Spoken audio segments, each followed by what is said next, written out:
Pakawalan mo kung hindi para sa'yo. Pakawalan mo kung ayaw sa'yo.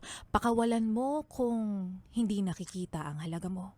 Pero naniniwala ka rin ba na a person who wants to be in your life will never make you feel as if kailangan mo pang ipagpilitan at ipag-isiksikan ang sarili mo sa kanya? Yung tipong wala kang kailangang patunayan. Mataas man ang standards mo, choosy ka, maarte ka, o kahit ikaw pa yung nonchalant na tao. Because the right person who wants to be in your life will rise up to meet your standards. Dahil sa una lang naman mahirap bumitaw.